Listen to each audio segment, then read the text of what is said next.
कृत्समदर्शिः गणानां त्वा गणपतिं हवामहे कविं कवीनामुपमश्रवस्तमम् ज्येष्ठराजं ब्रह्मणां ब्रह्मणस्पत आनशृण्वन्नोतिभिः सीदसादनं श्रीमहागणपतये नमः। प्रणो देवी सरस्वती वाजेभिर्वाजिनीवती धीनामवित्र्यवतु वाग्देव्यै नमः।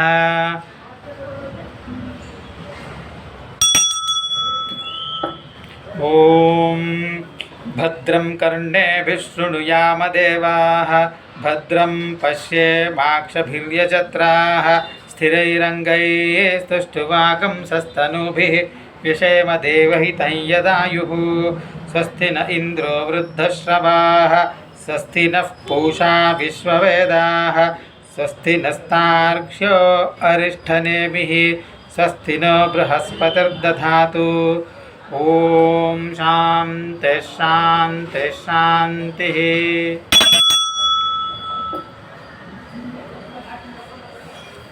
ओम लं नमस्ते गणपतये त्वमेव प्रत्यक्षं तत्त्वमसि त्वमेव केवलं कर्तासि त्वमेव केवलं धर्तासि त्वमेव केवलं हर्तासि त्वमेव सर्वं खल्विदं ब्रह्मासि त्वं साक्षादात्मासि नित्यं।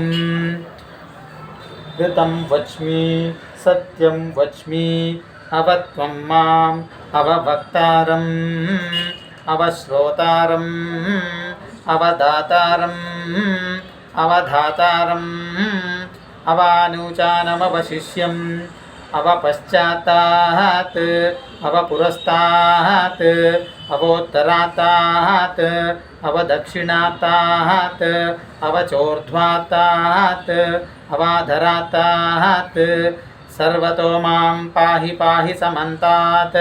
त्वं वाङ्मयस्त्वं चिन्मयः त्वमानन्दमयस्त्वं ब्रह्ममयः त्वं सच्चिदानन्दाद्वितीयोऽसि त्वं प्रत्यक्षं ब्रह्मासि त्वं ज्ञानमयो विज्ञानमयोऽसि।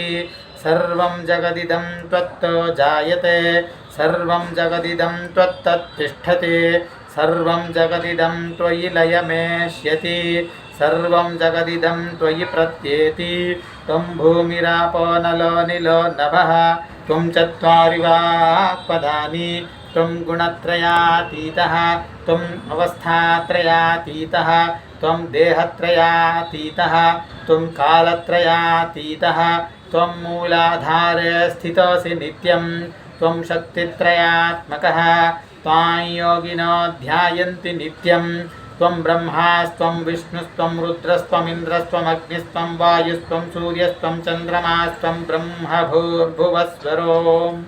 गणादीं पूर्वमुच्चार्य वर्णादीस्तदनन्तरम् अनुस्वारः परतरः अर्धेन्दुलसितं तारेण रुद्धम् एतत्तव मनुस्वरूपं गकारः पूर्वरूपम् अकारो मध्यमरूपम् अनुस्वारश्चान्त्यरूपं बिन्दुरुत्तररूपं नादः सन्धानं सगंहिता सन्धिः सैषा गणेशविद्या गणकऋषिः निसृद्गायत्री छन्दः श्रीमहागणपतिर्देवता।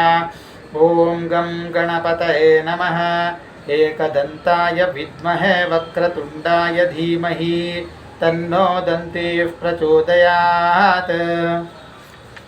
एकदन्तं चतुर्हस्तं पाशमङ्कुशधारिणं रदं च वरदं हस्तैर्बिभ्राणं मूषकध्वजं रक्तं लम्बोदरं शूर्पकर्णकं रक्तवाससं रक्तगन्धानुलिप्ताङ्गं रक्तपुष्पैः सुपूजितं भक्तानुकम्पिनं देवं जगत्कारणमच्युतम् आविर्भूतं च सृष्ट्यादौ प्रकृतेः पुरुषात् परम् एवं ध्यायति यो नित्यं स योगी योगिनां वरः।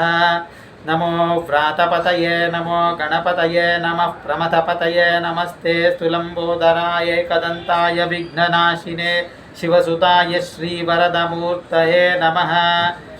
एतदथर्वशीर्षं योधीते स ब्रह्मभूयाय कल्पते स सर्वविघ्नैर्न बाध्यते स सर्वत्र सुखमेधते स पञ्चमहापापात् प्रमुच्यते सायमधीयानो दिवसकृतं पापं नाशयति प्रातरधीयानो रात्रिकृतं पापं नाशयति सायं प्रातः प्रयुञ्जानो पापो भवति सर्वत्राधीयानोपविघ्नो भवति धर्मार्थकाममोक्षं च विन्दति इदमथर्वशीर्षमशिष्याय न देयं यो यदि मोहात् दास्यति स पापीयान् भवति सहस्रावर्तनाद्यं यं काममधीते तं तमनेन साधयेत् अनेन गणपतिमभिषिञ्चति स वाङ्मी भवति चतुर्थ्यामनस्नं जपति स विद्यावान् भवति इत्यथर्वणवाक्यं ब्रह्माद्यावरणं विद्यान्न बिभेति कदाचनेति यो दूर्वाङ्कुरैर्यजति स वैश्रवणोपमो भवति यो लाजैर्यजति स यशोवान् भवति स मेधावान् भवति यो मोदकसहस्रेण यजति स वाञ्छितफलमवाप्नोति यः साज्यसमिद्भिर्यजति स सर्वं लभते अष्टौ ब्राह्मणान् सम्यक् ग्राहयित्वा सूर्यवर्चस्वी भवति सूर्यग्रहे महानद्यां प्रतिमासन्निधौ वा जप्त्वा सिद्धमन्त्रो भवति महाविघ्नात् प्रमुच्यते महादोषात् प्रमुच्यते महापापात् प्रमुच्यते महाप्रत्यवायात् प्रमुच्यते स सर्वविद्भवति य एवं वेद इत्युपनिषद्।